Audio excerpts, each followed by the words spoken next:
안녕하세요. 김유갑의 경제부동산입니다. 구독과 좋아요 부탁드립니다. 2019년 12월 17일 화요일입니다. 정부가 급작스럽게 발표한 12.16 대책이 논란이 있긴 하지만 집값을 잡으려는 정부의 의지를 필요하고 있다는 점에서 긍정적으로 판단합니다. 하지만 부동산을 잡겠다는 의지보다는 폭등한 현재 상황을 유지하겠다는 안일함도 보여서 보다 강력한 대책이 이어져야 한다고 판단합니다. 코스피는 1% 넘게 크게 오르면서 2200고지에 바짝 다가섰으며 글로벌 증시도 크게 상승하고 있습니다. 달러는 큰 폭으로 하락하고 있고 금은 약세, 은은 강세를 이어가는 중입니다. 정부의 벼락치기 부동산 대책이 나온 상황이므로 실거주자이든 투자자이든 2020년 초에 금매가 출현할 수 있으니까 관망하는 것이 좋겠습니다. 부동산 파탄 대폭락, 서울 아파트 끝났다. 12.16 이후 초강력 대책. 지금 제가 계속 제목을 서울 집값 하락으로 지금 일부러 끌고 가고 있습니다. 하지만 실질적으로 지금 끝물 상태는 맞고요. 정부도 정책을 그쪽으로 끌고 가지 않을 수가 없을 거예요. 집 가지고 장난치면 안 되겠죠. 그렇게 되면 결국은 그 결과는 파탄입니다. 부동산 확실하게 잡기 위해 공급 확대와 규제 강화. 제가 이거 한번 별표를 쳐놓고 이제 제가 주로 한번 만들어 봤어요. 이것을 시중에 널려 있는 정책도 있지만 제가 한번 두 가지를 제시해 봤습니다. 지금까지는 정부가 너무 규제 강화로만 썼기 때문에 실패를 한 거예요. 뻔히 보여요. 아직 더 강력한 규제도 있습니다. 물론 그런 것들을 시행하면 제가 보기에는 정부가 승리할 것 같은데 아직 그거 쓰질 생각도 없잖아요. 그렇다면 규제 강화와 공급 확대의 양면성을 추구해야 돼요. 지금 집값 상승론자들이 뭐라고 합니까? 공급 부족이다, 공급 부족이다 계속 말하고 있잖아요. 솔직히 말하면 거짓말이거든요. 공급이 왜 부족해요?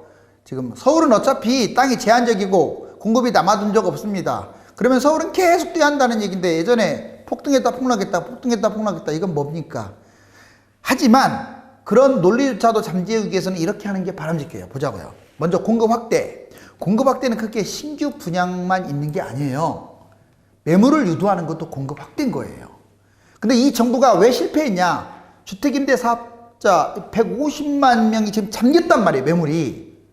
거기다가 서울에는 지을 집도 없는데 그린벨트 해제도 안 하고 아무것도 안 하니까 서울이 계속 집이 부족한 듯한 느낌을 드는 거예요. 재개발, 재건축에 대해서는 규제만 하고. 그러니 공급 부족이란 말이 나오죠. 왜 그런 생각을 못하고 있는지. 그러면 매물이라도 유도 제대로 해야 하지 않겠습니까? 자, 보자고요. 신규 분양, 서울 그린벨트 일부 해제, 당연히 저는 해야 한다고 봅니다. 대대적으로 하라는 건 아니에요. 물론 그린벨트만 해제하게 되면 오히려 쏠림 현상 때문에 서울 집값이 또 뛸 수도 있기 때문에 어떤 적정선에서 다른 정책과 같이 맞물려 가지고 들어가야겠죠. 전혀 서울 공급 안 하겠다 이러면 안 된다고 저는 봐요. 강남도 좀 공급은 필요하다고 봅니다. 제3기 신도시 분양 공급은 당연히 이어져야 한다고 봐요. 이게 바로 신규 분양이에요. 이거보다 중요한 게 매물 유도입니다. 자, 정부가 임대주택 사업자 있죠. 매물을 점진적으로 저는 유도했으면 좋겠어요. 지금 임대주택 사업자에 대해서 전혀 지금 오히려 계속 임대주택 사업자들 받아주고 있지 않습니까? 왜 받아줍니까? 그러면 안 되죠. 임대주택 사업자들 이런 사람들 다시는 이제 등록하지 못하도록 여기서는 스톱 시켜야죠. 지금 매물이 잠기고 있는데 왜 임대주택 사업을 지금 확대하고 있는지. 그 다음에 매물 점진적으로 지금 유도를 하는 겁니다. 즉 임대사업자를 아예 폐지시켜가지고 기간을 정해준 다음에 이 매물이 밖으로 나올 수 있도록. 그러면요 공급 부족이란 말 나오지를 않습니다. 특히 임대주택 사업에 많이 묶인 것들이 새 아파트가 많아요. 그렇기 때문에 일거양득의 효과도 얻을 수가 있고요. 다주택 혜택 확대, 매물 유도.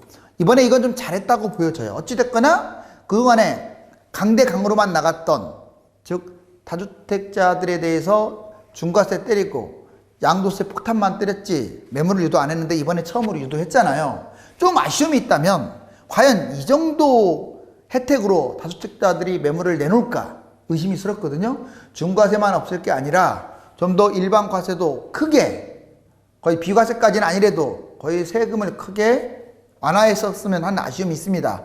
다음에 또 보완을 했으면 좋겠어요. 일시적 2주택자 이것도 좀 축소시켰으면 좋겠습니다. 말이 일시적 이주택이지 이걸 가지고 집 가지고 투기하는 거 아니나요?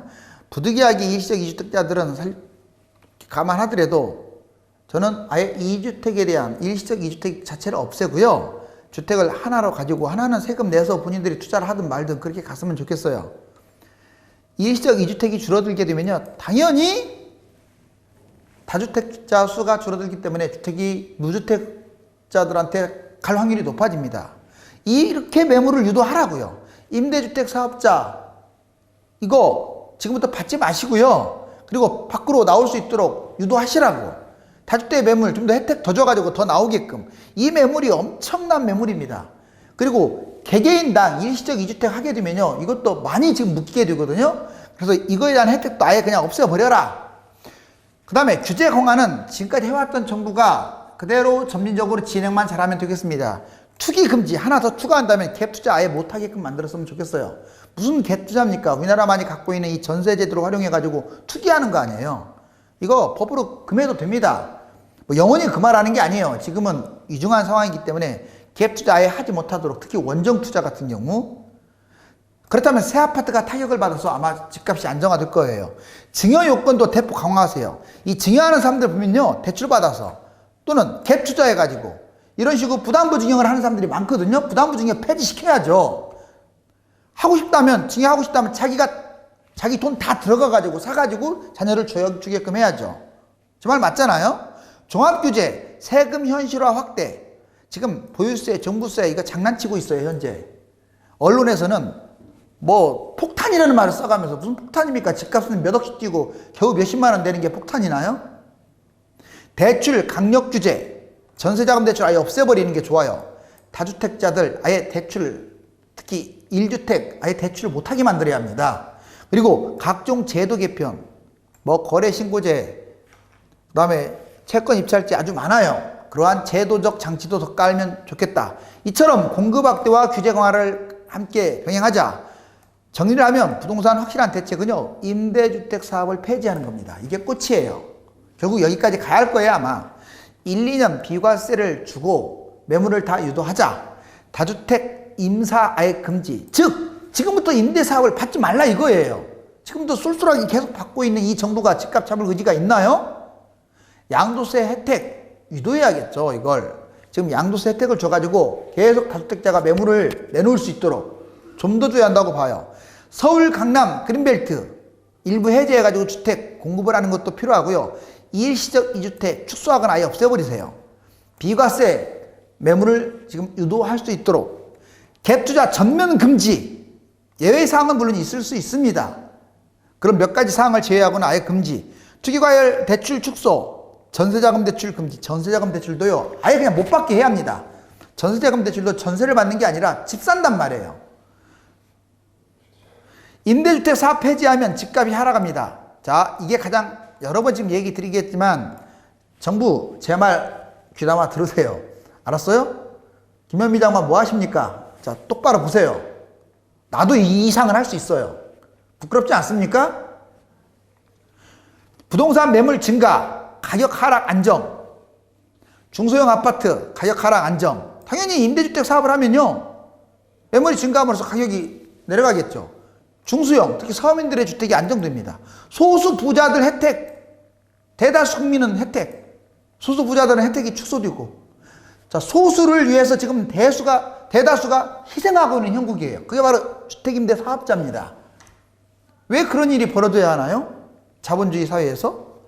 자, 2주택 이상 주택을 아예 매수를 감소하는 그런 역할을 할 수 있고, 부동산 공급이 확대되면서 주택 보유율도 확대될 수 있는 가외 효과도 누릴 수 있어요. 청년 부동산 해결, 완전 해결되죠. 임대주택 사업 이거 하면. 결혼 출산 증가하게 됩니다. 수도권 불필요한 분양이 크게 줄어들 거예요. 지금 경기도는 쓸데없이 계속 그린벨트 해제해가지고 택지지구 신도시 계속 짓고 있잖아요. 그러지 말고 있는 걸 지금 풀게 하라고요. 부동산 투기 근절, 실수요 중심으로 재편된다. 바로 임대주택 사업을 폐지했을 때 엄청난 효과. 자, 부동산 규제 강화와 해제, 정부의 부동산 태도. 여러분들, 부동산은요, 상승장과 하락장으로 크게 구분할 수가 있어요. 지금 상승장이잖아요. 규제 강화. 강공책을 써도 돼요. 뭐 댓글 보니까 이게 공산주의냐 어쩌냐 뉴스에서 나오는데 무슨 공산주의입니까? 지금 나라 망하게 생겼는데 거품 2배, 3배 뛰어가지고. 그런 사람들은 집을 여러 채 가지고 있는 사람들이에요. 아예 뿌리를 뽑아버려요. 이참에. 공급 확대. 자, 강공책 써도 돼요. 왜? 이 반대 보세요. 규제 해제. 지금 집값이 계속 하락하면 부양책도 쓰잖아요. 5년간 양도세도 아예 면제해주고요. 자, 5개든 6개든 미분양 잡아라. 막 정부가 선전하잖아요. 그건 당연한 거예요. 그렇다면 지금은 강공책을 써야죠. 왜? 지금 집값이 너무 뛰었기 때문에. 결국 이렇게 순환한다는 거예요. 순환. 영원한 법칙은 없어요. 올라가면 이렇게, 떨어지면 이렇게 해야죠. 자, 정부는요, 잘 들으세요. 저는 정부가 재집권해서 좀 국가를 발전시켰으면 좋겠어요. 뭐 재집권하라니까 다음 선거까지 이기라는 그런 정치적 발언이 아니라 좀 안정적으로 이끌어 나가라 이런 말이에요. 자, 그런데 집값이 지금처럼 스물스물 올라가면 제 생각에는 총선 참패할 가능성이 큽니다. 패배나 참패. 물론 지금처럼 모 당이 뻘짓만 지금 계속하고 있잖아요. 태극기 부대 앞세워가면서. 그런다면 또 모르겠지만, 자, 집값이 만약 하락한다면요, 총선에서 아마 승리할 가능성이 높을 겁니다.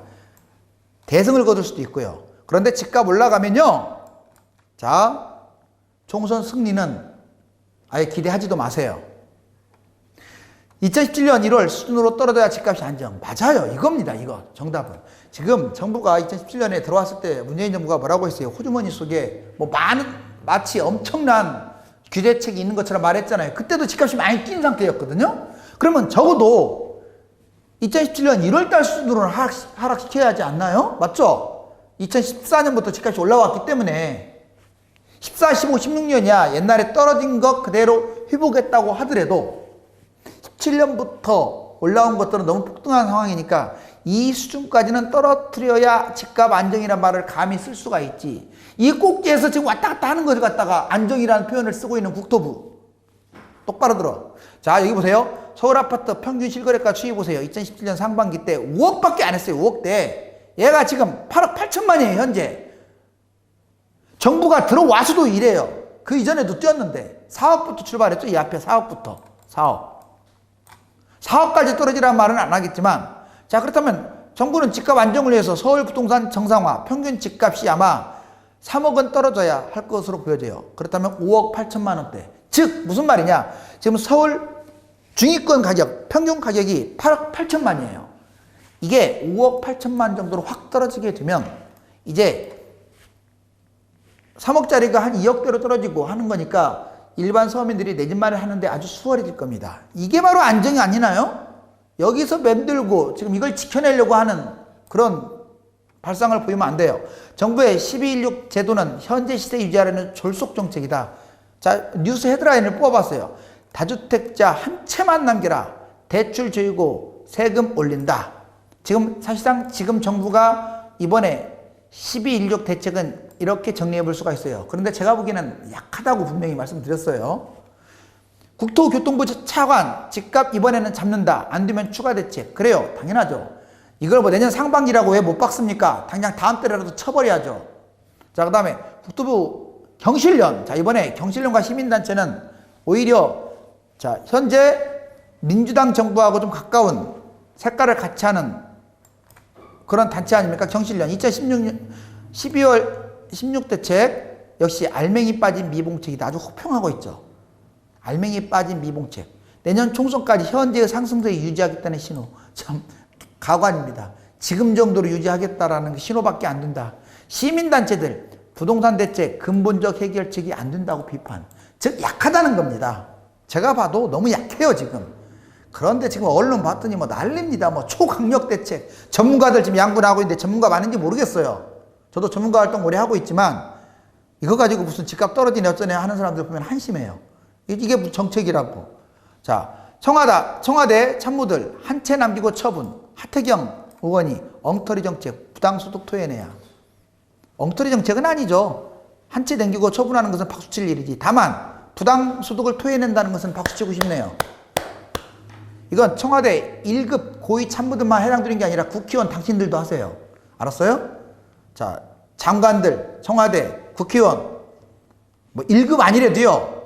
웬만한 3급 이상자들은 다 2주택 좀 팔게 했으면 좋겠어요. 그렇지 않으면 불이익을 좀 주고요.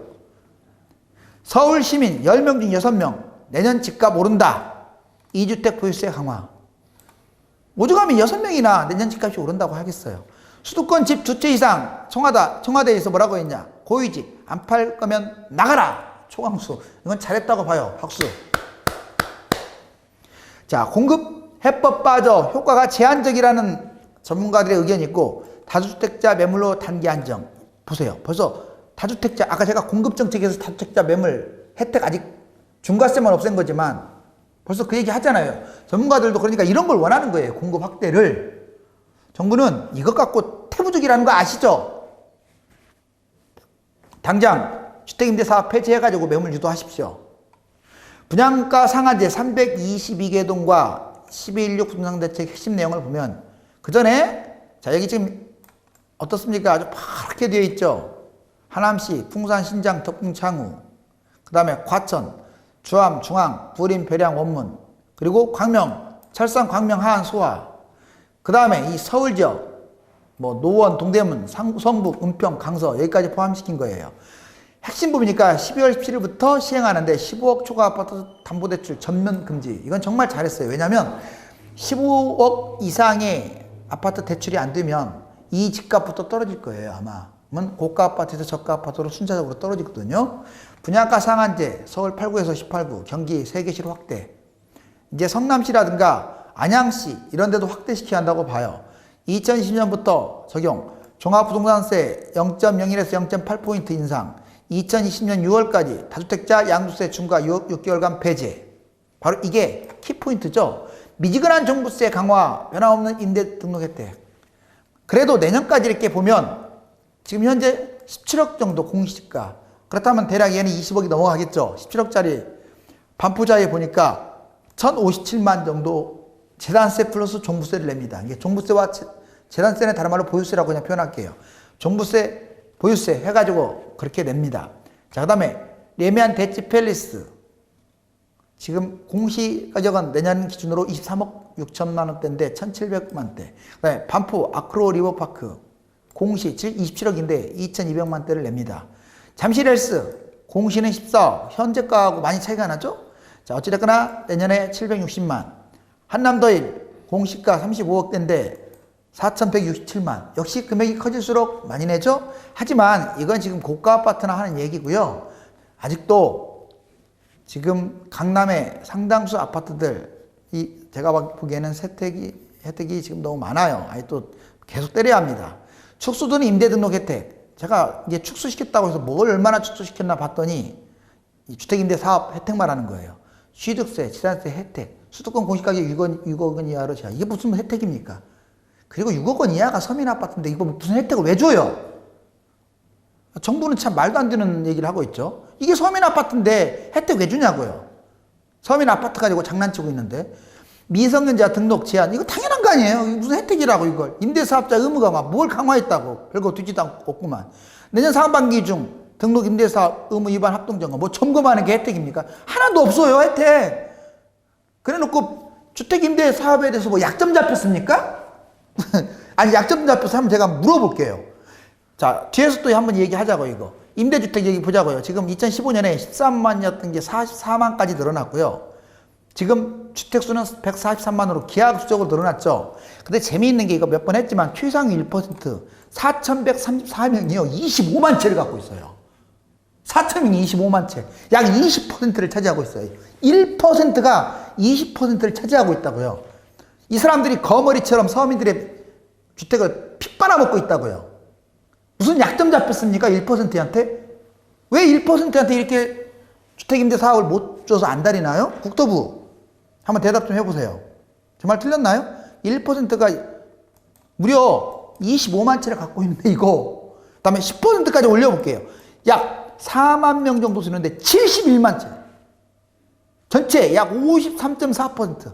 즉 임대주택 사업은요, 제가 2채 갖고 있는 사람들한테 뭐라고 하는 게 아니에요. 자, 최상위 10%. 10%밖에 안 되는 사람들이 53.4%나 차지하고 있어요. 1%밖에 안 되는 몇 명이 약 20% 걸 차지하고 있어요. 아니, 한번 물어볼게요. 이게 이런 제도를 왜 해요? 자, 무슨 약점 잡혔습니까? 아니면 당신들의 어떤 친인척이 이걸 보유하고 있습니까? 왜 지금 임대주택 사업을 지금까지 끌고 가세요? 그러면서 다주택자 혜택 주면서 왜 매물은 그쪽은 토해내세요? 임대주택 사업 못하게 막아야죠, 지금. 참 한심합니다. 2020년 부동산 전망과 가계대출. 여기 보시면 계속 지금 집값이 올라갈 것이라고 지금, 물론 이거 어제 발표 이전에 나온 국민 여론조사입니다. 약 60% 넘게, 그리고 유지된다는 한 20%, 하락한다는 것은 10%밖에 안 돼요. 은행권 가계대출 증가 추이를 보면 2018년에 크게 올랐다가 최근에 조금 떨어지면서 안정화 추세인데, 이게 0이라고 봤을 때 아직도 안정화가 아니에요. 예전에 비해서 많이 줄었다 뿐이지. 자, 최근 서울 아파트가 얼마나 위험했는지 여기 보세요. 완전 고공행진. 예전에 꼭지를 지금 향해서 신고가 찍고 가고 있죠, 올해 들어와서. 자, 그래서 이번 발표가 나온 거예요. 2017년 이후 상승률 추이 보시면 이게 0이에요. 0. 자, 위에서 다 놀았잖아요. 문재인 정부 들어와서 이렇게 못했어요. 특히 서울 지역 빨간색 보세요. 지금 그리고 전국과 서울이 다 지금 다시 옛날 꼭지를 향해서 치닫고 있는 상황에서 적재적소에 이번 대책은 잘 세운 것 같아요. 하지만 제가 보기에는 좀 부족합니다. 자, 연령대별 여기 저번에 말씀드렸지만 30대, 40대가 압도적이에요. 지금 2019년 1월부터 10월까지 이렇습니다. 상당히 비중 높죠? 특히 30대 무슨 돈이 있다고 이렇게 많이.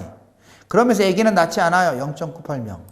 왜 집은 사면서 아기는 안 낳습니까? 자, 집이 있어야 아기를 낳나요? 자, 아기를 낳으셔야죠. 집은 상처에서 잡고 말이야. 꽉 움켜졌습니다, 정부가. 자, 꽉 움켜졌어요. 그렇다면 끝까지 놓지 마세요. 이 거품이 지금 계속 늘어나고 있잖아요. 꽉 움켜졌으면 이번에는 박수 받을 수 있도록 제대로 끌고 갑시다. 코스피를 비롯한 글로벌 증시가 훈풍을 이어가고 있기 때문에, 또 외국인이 4일 만에 1조 이상 매수하는 것을 보면 단기적으로 금융시장은 안정화를 이어질 것으로 보입니다. 하지만 아직 가야 할 길이 멀기 때문에 특히 중국발 금융위기에 대한 끈은 놓아서는 안 됩니다. 정부는 집값을 잡으려는 의지가 지금보다 더욱 강해야만 총선에서 승리할 수 있으며 서민들이 내 집 마련을 할 기회가 찾아올 것입니다. 감사합니다.